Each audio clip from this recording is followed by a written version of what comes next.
What's good, everyone? I'm Brian Sampson from Dunking with Wolves. Today I'm coming at you with a scouting report about Jamal Crawford and the pick and roll. So far this season, he ranks in the 78th percentile with 0.93 points per pick and roll possession. Let's examine what makes him so special in this play type. First things first, the Timberwolves love to run high pick and rolls when Crawford is on the floor, running at 32.3% of his possessions, which is second most on the team. To back up a second, a high pick and roll is a ball screen run near the top of the key with most of the rest of the team spaced out into the corners and elsewhere on the floor.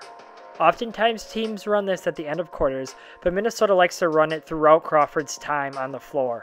To begin, Crawford loves to use what's called a snake dribble to create separation coming off the ball screen. As you can see here, the snake dribble is a move where Crawford dribbles back across the court after the screen in search of finding an opening on the floor for his jump shot. It's extremely effective because it forces a defender to fight over the screen and then chase Crawford down in hopes of contesting the shot. While all that is going on, the defensive big man is forced to guard Crawford for a longer period of time and increases the possibility of Crawford or the screener getting an open shot.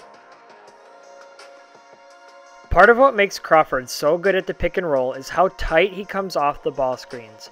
Watch here as he practically rubs shoulders with Zhang. This is extremely important because it doesn't allow the defender to get in between the ball handler and the screener and forces them to actually fight through or over the screen. One of the downfalls of Crawford is his propensity to taking questionable shots very early in the shot clock. When he's on fire and making these, it's not as big of a deal. But when he's not knocking them down, these high degree of difficulty shots can be a momentum and team killer for the Timberwolves. Far too often he brings the ball up the floor, throws up a contested mid-range jumper with 14 to 16 seconds left on the shot clock. This is very problematic for a number of reasons.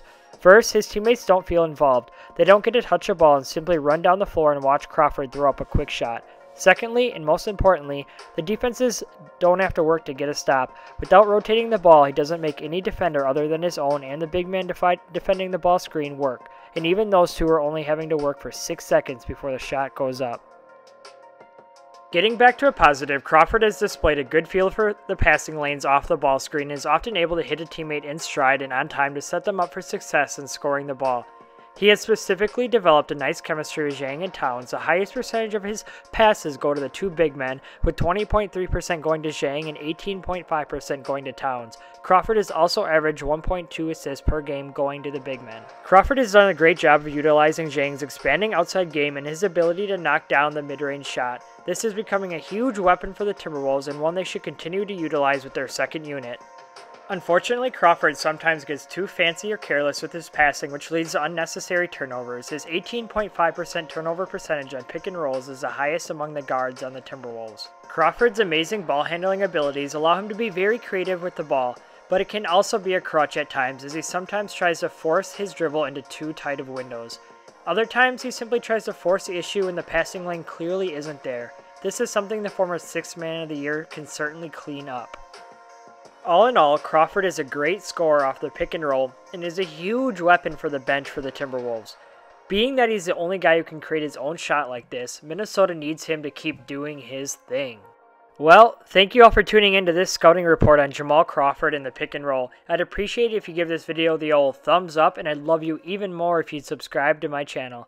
Also, for all your Timberwolves related analysis, you can follow me on Twitter at BrianSampsonNBA. Check you next time, Wolves fans.